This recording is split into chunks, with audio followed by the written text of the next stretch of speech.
Hello everyone, तो स्वागत है आपका another lecture of structure of atom, that is lecture number second. आज स्ट्रक्चर ऑफ एटम का लेक्चर नंबर सेकेंड है। लेक्चर नंबर फर्स्ट में हमने क्या देखा था? लेक्चर नंबर फर्स्ट में हमने देखा था discovery of electron, discovery of proton as well as discovery of neutron. Electron, proton, neutron, ये तीन सब एटॉमिक पार्टिकल्स का डिस्कवरी कैसे हुआ ये हमने देखा था। सब एटॉमिक पार्टिकल्स क्या मैंने बताया था आपको? सब एटॉमिक पार्टिकल्स मतलब एक ऐसे पार्टिकल्स जो कि किसी भी एटम्स के अंदर प्रेजेंट हो। अगर एटम्स के अंदर जो पार्टिकल्स प्रेजेंट होते हैं उसको बोलते सब एटॉमिक पार्टिकल्स। ठीक है, तो हमने देखा था डिस्कवरी ऑफ इलेक्ट्रॉन किसने किया था? आपको अभी याद होना चाहिए किसने किया था? जे थॉमसन ने। दूसरा मैं बोलूँ डिस्कवरी ऑफ प्रोटॉन किसने किया था? आपका आंसर होना चाहिए अर्नेस्ट रदरफोर्ड। सिमिलरली अगर मैं आपसे पूछूं डिस्कवरी ऑफ न्यूट्रॉन किसने किया था, तो आपको नाम याद रहना चाहिए, वो क्या है? James Chadwick. ये एमसीक्यू में आपको पूछा जा सकता है। तो मैंने आपको बताया डिस्कवरी ऑफ इलेक्ट्रॉन कैसे हुआ था, कैसे इलेक्ट्रॉन का डिस्कवरी हुआ था। एक डिस्चार्ज ट्यूब लिया गया था, डिस्चार्ज ट्यूब में कैथोड था, एनोड था, बराबर। एनोड पे क्या किए थे? परफोरेटेड बना दिए थे। परफोरेटेड मतलब इसमें होल कर दिए थे ताकि पीछे एक फ्लोरोसेंट स्क्रीन लगा दिए थे। फ्लोरोसेंट स्क्रीन क्या है? ग्लो कर रहा था। क्यों ग्लो कर रहा था? क्योंकि वहाँ से एक कैथोड रे निकल रहा था। क्यों कैथोड रे निकल रहा था? जब यहाँ पे देखो, यहाँ पे क्या था? हाई वोल्टेज मैंने दिया था, बैटरी लगाया था, नीचे बैटरी लगाया था। यहाँ से एक डिस्चार्ज ट्यूब था, डिस्चार्ज ट्यूब था, कैथोड एनोड, ये परफोरेटेड था। यहाँ से एक निकल रहा था कैथोड रे, ये था कैथोड। कैथोड ये है एनोड, ये एनोड। कैथोड क्या होता है? नेगेटिव। एनोड क्या होता है? पॉजिटिव। तो यहाँ कैथोड से क्या रे निकल रहा था? कैसे पता चला रे निकल रहा है? पीछे क्योंकि फ्लोरोसेंट स्क्रीन ग्लो कर रहा था, इससे ये पता चला कि यहाँ से एक कोई रे निकल रहा है जो कि ये फ्लोरोसेंट स्क्रीन को ग्लो कराने में हेल्प कर रहा है। फ्लोरोसेंट स्क्रीन क्या था? एक ऐसी स्क्रीन जो लाइट पड़ने से ग्लो करे। किसका बना होता है आपको पता ही होगा? जिंक सल्फाइड का। मैंने पहले लेक्चर में आपको बताया था ये किसका बना होता है? जिंक सल्फाइड का। मैंने क्या एग्जांपल दिया था? फ्लोरोसेंट स्क्रीन का। मान लो जैसे आप हाईवे पे गए हो, कभी ट्रैवलिंग किए होगा, तो हाईवे पे अगर रात पे आपने देखा होगा जो रोड के लास्ट में, मतलब जो रोड के कोने में रहता है ना, इंडिकेटर लगाए थे कि इस लेफ्ट राइट कहाँ जाना है। तो जो इंडिकेटर होता है उस पर अगर जो गाड़ी का लाइट होता है वो अगर पड़ता है तो वो ग्लो करने लगता है, तो वो फ्लोरोसेंट स्क्रीन होता है। बेस्ट एग्जांपल है फ्लोरोसेंट स्क्रीन का इन डेली लाइफ। तो ये किसका? जिंक सल्फाइड का बने रहता है, मैंने आपको बताया था। तो डिस्कवरी ऑफ इलेक्ट्रॉन वैसे ही हुआ था कैथोड रे से, इसलिए discovery of electron also known as cathode ray experiment, सबको पता होगा। फिर डिस्कवरी ऑफ प्रोटॉन, इसका जस्ट अपोजिट मैंने आपको बताया डिस्कवरी ऑफ प्रोटॉन, उसको क्या बोलते हैं? एनोड रे एक्सपेरिमेंट। फिर डिस्कवरी ऑफ न्यूट्रॉन, न्यूट्रॉन का एक खासियत था कि न्यूट्रॉन के लिए सब कैथोड रे डिस्चार्ज ट्यूब ये सब नहीं लिया गया। न्यूट्रॉन की डिस्कवरी कैसे हुई थी? बाय दी बम्बार्डमेंट ऑफ ये अल्फा पार्टिकल्स। अल्फा पार्टिकल्स मतलब हीलियम के +2 फॉर्म को क्या बोलते हैं हम? Alpha particles. तो उसमें बेरिलियम प्लस अल्फा पार्टिकल्स को रखा गया, फिर वहाँ से कार्बन और न्यूट्रॉन निकला। न्यूट्रॉन निकला तो वहाँ से पता चला कि एक न्यूट्रॉन भी प्रेजेंट होता है एक एटम में। तो ये तो हुआ पूरा recap of lecture number first. तो इस लेक्चर में हम क्या करेंगे? इस लेक्चर में हम आगे के टॉपिक को कंटिन्यू करने वाले हैं। इस लेक्चर में हम देखेंगे एटॉमिक नंबर, एटॉमिक मास, क्या क्या हम लोग करेंगे। पहले देखेंगे atomic number and atomic mass. फिर दूसरा टॉपिक टेस्ट में आपके दिया है isotopes, isobar and isotones. And third topic हम आ जाएंगे थॉमसन मॉडल पे। थॉमसन मॉडल पे अभी आप टेक्स्ट बुक देख रहे होगे या फिर पहले भी देखे होगे, तो आप सोच रहे कि थॉमसन मॉडल तो दिया नहीं है, तो मैं क्यों बता रहा हूँ? ये क्यों मैं बताऊंगा? क्योंकि आप इसके बाद अगर रदरफोर्ड मॉडल पढ़ोगे तो आपको इसमें काम आएगा। टेक्स्ट बुक में नहीं दिया तो ये मैं पढ़ाऊँगा। फिर चौथा रदरफोर्ड मॉडल। इस मॉडल को पढ़ने के लिए आपको थॉमसन मॉडल भी पता होना चाहिए ताकि आपको अच्छे से क्लियरिटी मिल सके इस मॉडल का। फिर रदरफोर्ड मॉडल में हम इसमें क्या करेंगे? इसका पोस्टुलेट्स देखेंगे, पोस्टुलेट्स, और इसका ड्रॉबैक देखेंगे, रदरफोर्ड मॉडल का ड्रॉबैक। तो लेक्चर थोड़ा लंबा जाने वाला है। अप्रोक्स में लेक्चर 40 मिनट का जाएगा या फिर उससे ज़्यादा भी हो सकता है। तो चलिए पढ़ते हैं हम। तो चलिए स्टार्ट करते हैं लेक्चर। पहले क्या हम देखेंगे? Atomic number, atomic mass. तो पहला टॉपिक एटॉमिक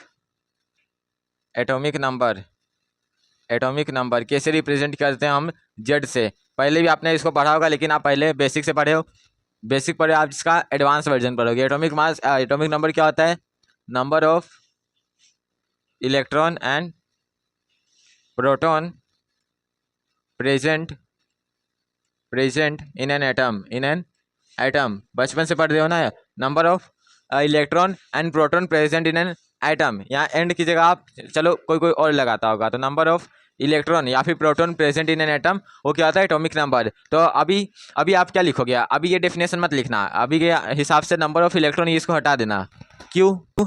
जैसे मान लो Na पॉजिटिव है तो इसमें नंबर ऑफ प्रोटॉन्स कितने रहेंगे, P कितना रहेगा 11, और इलेक्ट्रॉन्स कितने रहेंगे, देखो इसमें क्या था 11 प्रोटॉन था और 11 इलेक्ट्रॉन था, इसमें क्या था 11 इलेक्ट्रॉन था 11 प्रोटॉन था, तो इसमें एक पॉजिटिव चार्ज आ गया। पॉजिटिव चार्ज ये दिखा रहा है कि इसमें एक इलेक्ट्रॉन निकल गया, तो इसमें कितना 10 इलेक्ट्रॉन बचा, सिर्फ इलेक्ट्रॉन कितना बचा 10 बचा। तो हम इससे एटॉमिक नंबर, हम ऐसा नहीं बोल सकते number of proton plus number of proton या फिर नंबर ऑफ इलेक्ट्रॉन होता है एटॉमिक नंबर, ऐसा नहीं बोल सकते, ये सब आयंस आ गए इसके कारण। तो अब हम लिखेंगे number of protons, number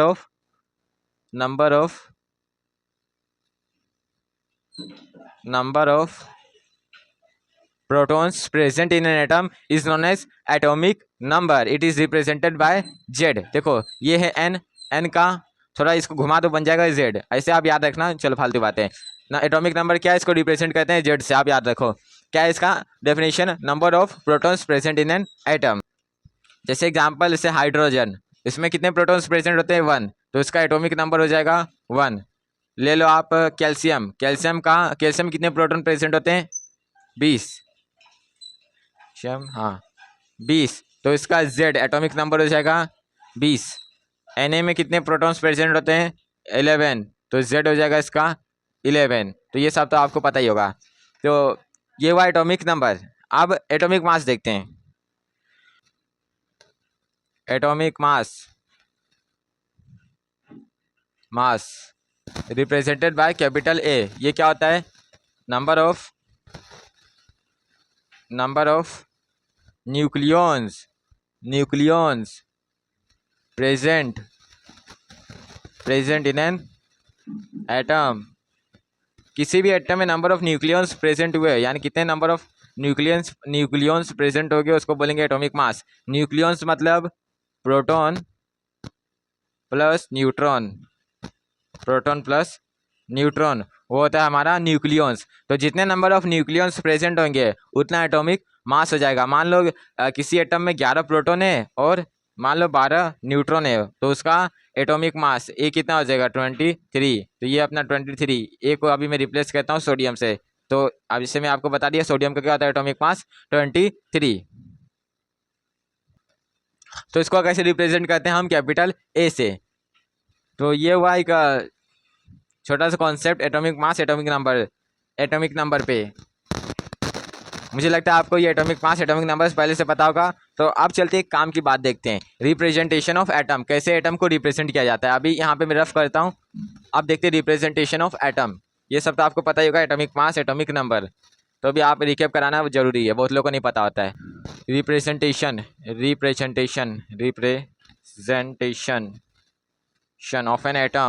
of an atom को कैसे रिप्रेजेंट किया जाता है, in periodic table.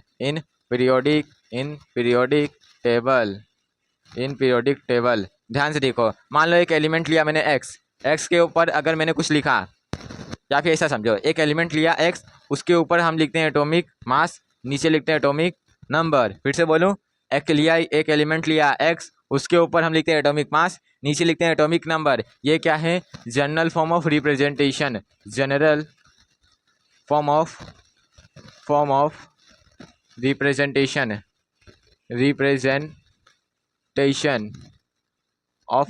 Of atom. किसी एटम को कैसे रिप्रेजेंट करते हैं, उसके ऊपर लिखेंगे एटॉमिक मास, नीचे लिखेंगे एटॉमिक नंबर एक पीरियोडिक टेबल में, और जनरली हम इसको ऐसे ही दिखाते हैं। ए stands for atomic mass and Z stands for atomic number. हाँ, सबको पता है क्या, atomic number Z plus atomic number क्या होता है, number of protons plus neutron क्या होता है, एटॉमिक मास। तो यहाँ से एक रिलेशन में निकाल सकता हूँ, जो नंबर ऑफ न्यूट्रॉन्स होगा वो A - Z होगा। बहुत इंपॉर्टेंट और बहुत छोटा सा फॉर्मूला। कि नंबर ऑफ न्यूट्रॉन्स क्या होता है, atomic mass minus atomic number, ऊपर से माइनस करो नीचे, एक्स एलिमेंट है, ऊपर एटॉमिक मास, नीचे एटॉमिक नंबर, ऊपर से माइनस करो नीचे, आ जाएगा आपका न्यूट्रॉन। तो इससे एग्जाम्पल ले लो सोडियम Na, क्या है Na, ऊपर क्या रहेगा एटॉमिक मास 23, अभी बताया मैंने, नीचे atomic number, number of neutron कितना आ जाएगा निकल के, नंबर ऑफ न्यूट्रॉन क्या है A minus Z, atomic mass minus atomic number, 23 minus 11, इतना आसान कैलकुलेशन सबको आता है, बोलो 12। ये आ गया अपना नंबर ऑफ न्यूट्रॉन। क्या पता चल रहा है इसे कि एक सोडियम एटम में कितने नंबर ऑफ न्यूट्रॉन्स प्रेजेंट होते हैं, 12। तो आपको इसी छोटे फालतू से कॉन्सेप्ट पे आपको न्यूमेरिकल दिया है, फालतू नहीं है, अच्छा कॉन्सेप्ट है कि अगर atomic mass minus atomic number करेंगे तो नंबर ऑफ न्यूट्रॉन निकल जाएगा। तो इसी पे आपको शायद एक न्यूमेरिकल दिया, मैंने देखा था अभी। हाँ, तो प्रॉब्लम नंबर 4.1 है शायद, हाँ यही है। तो ये न्यूमेरिकल दिया है आपको। हाँ, तो ये न्यूमेरिकल अभी मैं सॉल्व करूंगा, इसके पहले मैं आपको कुछ बातें बताता हूँ ये एटॉमिक मास और एटॉमिक नंबर पे। यहाँ पे लिखता हूँ मैं इसे लिखूँ तो चलेगा क्या, ANZ can never be negative and fractional. किसी को दिक्कत है कि never be negative and fractional, क्या लिखा मैंने, A और Z के never be negative and fractional. A क्या है atomic mass, Z atomic number. तो मैं क्या बोलना चाह रहा हूँ कि एटॉमिक मास और एटॉमिक नंबर कभी भी नेगेटिव और फ्रैक्शनल नहीं होगा।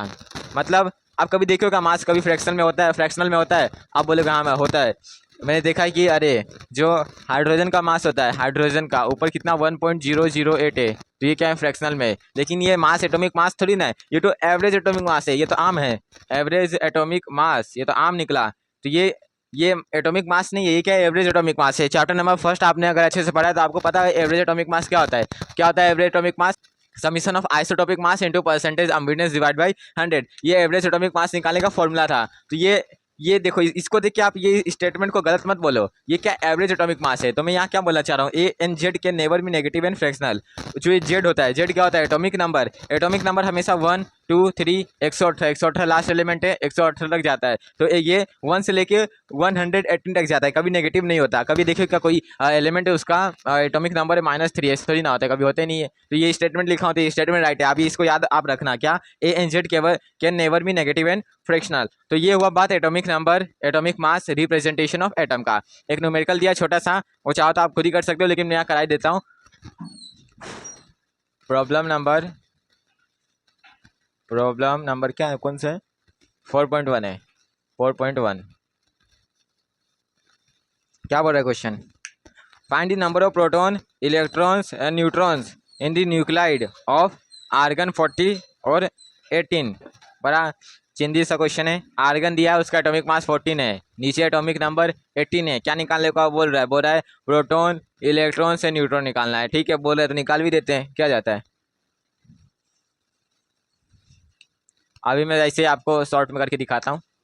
ऊपर क्या एटॉमिक मास, नीचे एटॉमिक नंबर, तो इलेक्ट्रॉन्स कितना हो जाएगा, इलेक्ट्रॉन्स नहीं, सबसे पहले काम करो, एटॉमिक नंबर दिया है, सबको पता है एटॉमिक नंबर प्रोटॉन होता है, तो प्रोटॉन कितने हो जाएंगे 18, और ऊपर एटॉमिक मास रहता है, उसको मत देखो।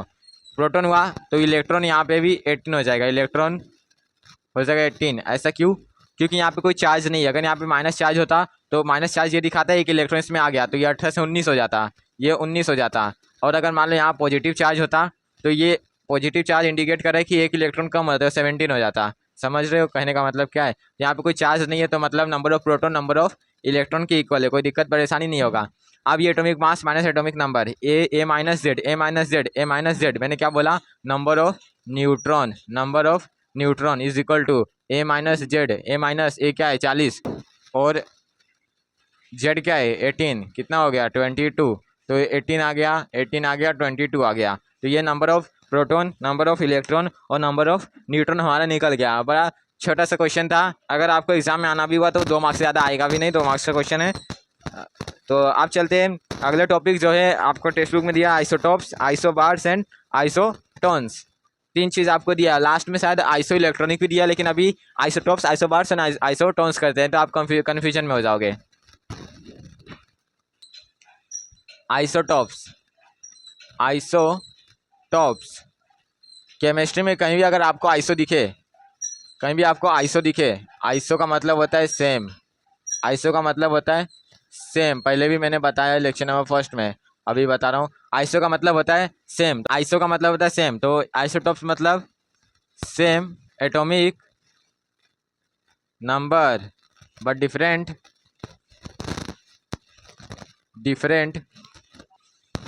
मास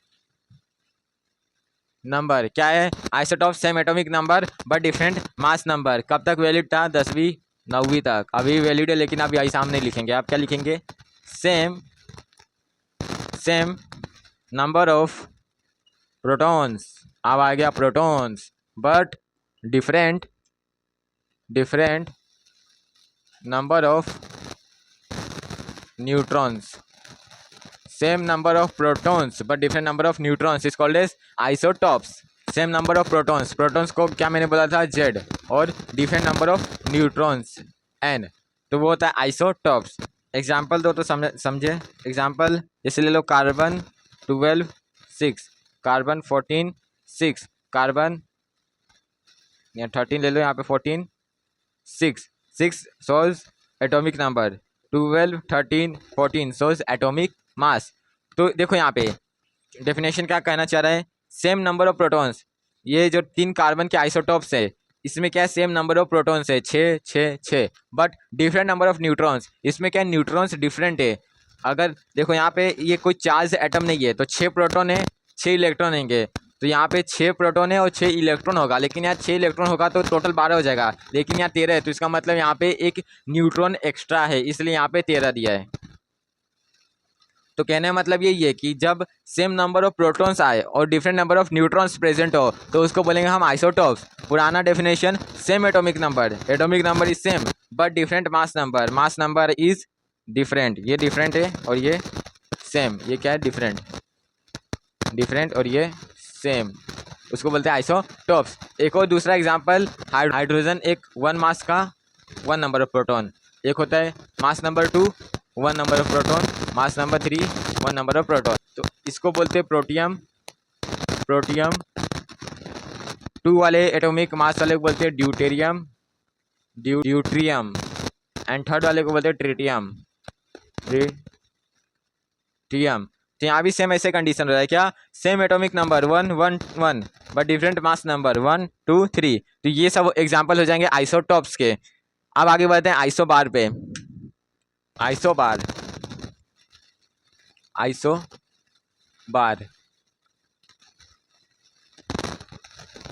का मतलब यहाँ फिर से लिख ही देता हूँ, सेम।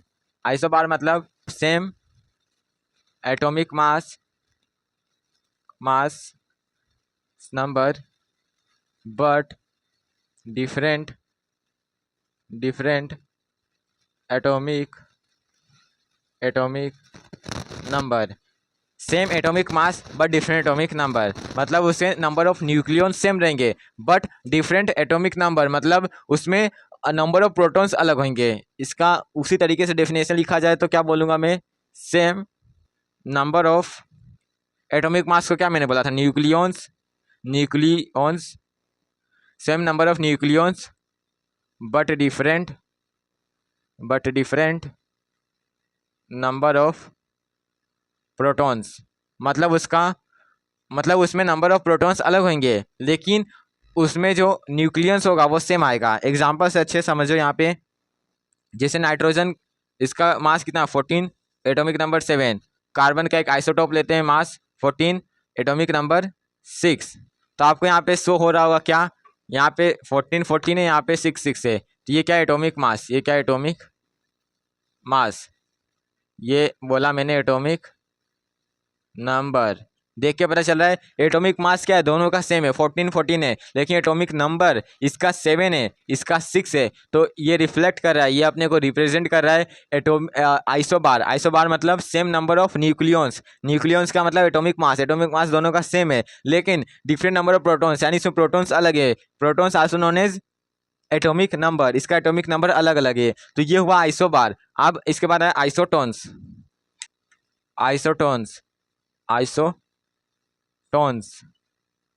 इसका मतलब the atoms of different different elements having the atom of different elements having same number of neutrons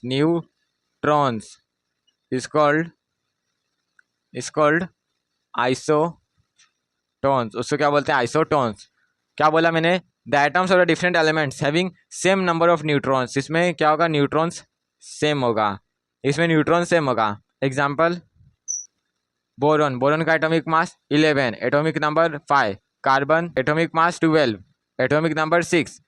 तो यहाँ पे आप एक काम करो, नंबर ऑफ न्यूट्रॉन्स निकालो। न्यूट्रॉन्स निकालना मैंने आपको सिखाया था। Number of neutron which is equal to, ऊपर माइनस नीचे 11 माइनस 5, 11 माइनस 5 आ गया 6, नंबर ऑफ न्यूट्रॉन आ गया 6। इधर का ही वैसे निकालो, number of neutron is equal to, ऊपर से नीचे माइनस करो, atomic mass minus atomic number, 12 minus 6, number of neutron आ गया 6। तो ये क्या दिखा रहा है? आइसोटोन्स। मतलब ये दोनों एटम अलग अलग है, एक है बोरॉन एक है कार्बन, लेकिन दोनों का नंबर ऑफ न्यूट्रॉन सेम आ रहे हैं। नंबर ऑफ न्यूट्रॉन्स दोनों क्या आ रहे हैं? सेम आ रहे हैं। तो उसी चीज को बोलते हैं हम आइसोटोन्स। आइसोटोन्स कैसे याद रखोगे आप? देखो बार बार आ रहा है, कभी आ रहा है आइसोबार, कभी आ रहा है आइसोटोप्स, कभी आ रहा है आइसोटोन्स, अभी आगे आएगा आइसो इलेक्ट्रॉनिक। कैसे याद रखोगे? आइसोटोप्स, आइसोटोप्स आपको याद होगा, आइसोबार भी कोई इतना नहीं है। आइसोटोन्स इसको याद करने का, देखो यहाँ पे क्या है? एन। आइसोटोन्स क्या दिखाता है? न्यूट्रॉन। न्यूट्रॉन ये दिखाता है ना, सेम नंबर ऑफ न्यूट्रॉन। तो यहाँ पे एन ई है, एन ई। तो ये और ये दोनों क्या है? सेम है। एन ई, एन ई से आप समझ आया number of neutrons. Isotones, N का प्रोनाउंसिएशन आ रहा है आइसोटोन्स, टोन्स मतलब नंबर ऑफ न्यूट्रॉन्स। तो इसलिए आप इससे याद रखो, सेम नंबर ऑफ न्यूट्रॉन। तो ये हुआ पूरा कहानी आइसोटोप्स, आइसोबार्स एंड आइसोटोन्स का। आई होप आपको अच्छे से आइसोटोप्स, आइसोबार, आइसोटोन्स समझ गया होगा। तो आगे चलते हैं। अब आगे आपको एटॉमिक मॉडल से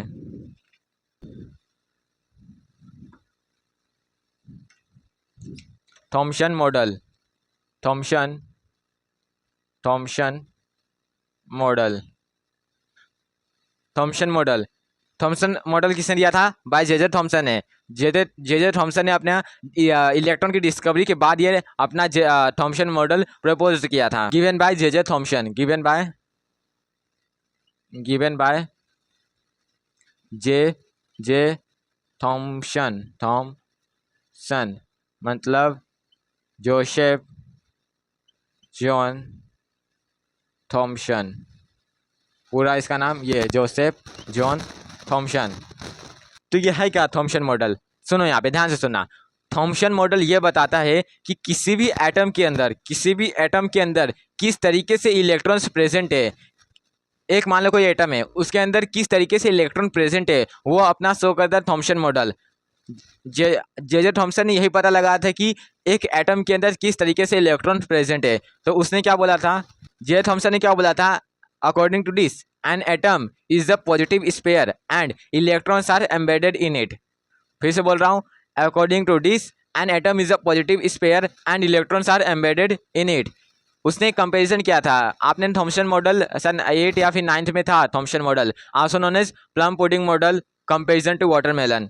थॉम्सन ने एक वाटरमेलन से कंपैरिजन किया था। वाटरमेलन से कंपैरिजन कैसे किया था मैं आपको बता रहा हूँ। मान लो यहाँ पे उसने कहा, मान लो इसमें क्या होता है? सीड होता है। ये मान लो ये सीड है, मान लो ये सीड है। तो ये मान लो इतना सारी सीड है। ये क्या अपना वाटर मेलन, ठीक है। तो इसने जे थॉम्सन ने क्या किया? कंपैरिजन किया। तो इसने क्या बोला कि जो ये अंदर जो सीड है, जो ब्लैक कलर का सीड है, वो अपना इलेक्ट्रॉन है। ये अपना इलेक्ट्रॉन है। और जो यहाँ पे जो रेड पार्ट होगा, रेड पार्ट में आपको शो करने की कोशिश कर रहा हूँ। मान लो इतना तो रेड, मान लो इसके अंदर रेड पार्ट है, ये सब इतने रेड पार्ट, मान लो ये सब रेड है। इतना तो आ नहीं पाएगा, लेकिन आप अंडरस्टैंड कर लेना। जो ये रेड पार्ट है, उसने कहा था ये सब क्या है? प्रोटॉन्स है। ये सब क्या है? प्रोटॉन्स है। तो थॉम्सन ने क्या किया था? कंपैरिजन किया था वाटर मेलन के साथ। उसने क्या कहा कि जो सीड है, जो ब्लैक कलर का सीड है, वो इलेक्ट्रॉन है, और जो रेड फ्लैश है, इसको क्या बोलते हैं? फ्लैश, रेड फ्लैश, वो क्या है? अपना ये प्रोटॉन से। अब थॉमसन ने अपना थ्योरी प्रपोज किया तो इसमें एक ड्रॉबैक था। तब आपको मैं इसका इस थ्योरी का कंक्लूजन और ड्रॉबैक बता रहा हूँ जे थॉमसन का।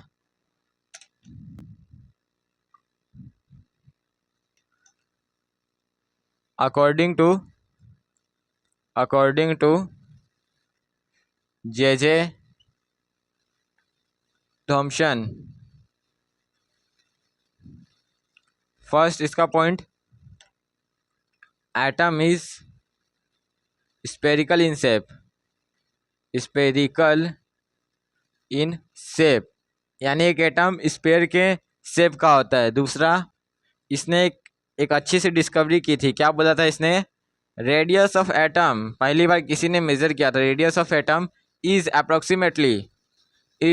अप्रोक्सीमेटली इसने कितना बताया था?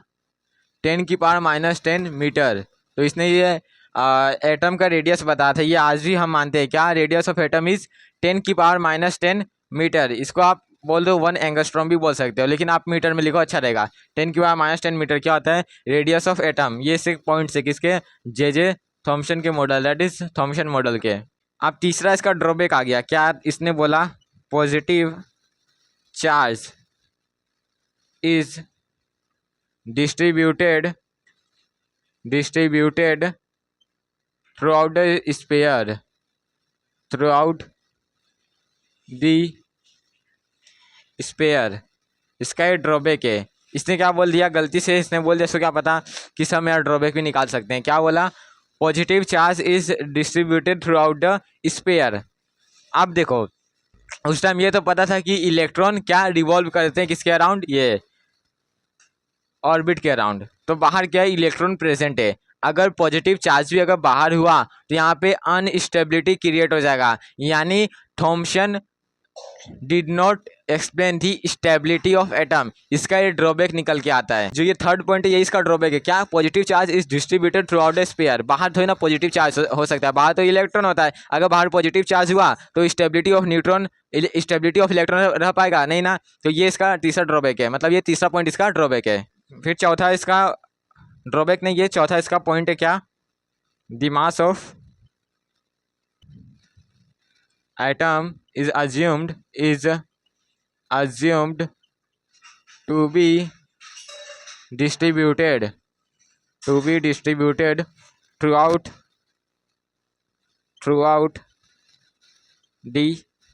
the sphere। मतलब जो मास होता है एक एटम का, वो क्या होता है? यूनिफॉर्मली डिस्ट्रीब्यूटेड होता है। ये बात सही है, अभी भी ऐसा मानते हैं सब।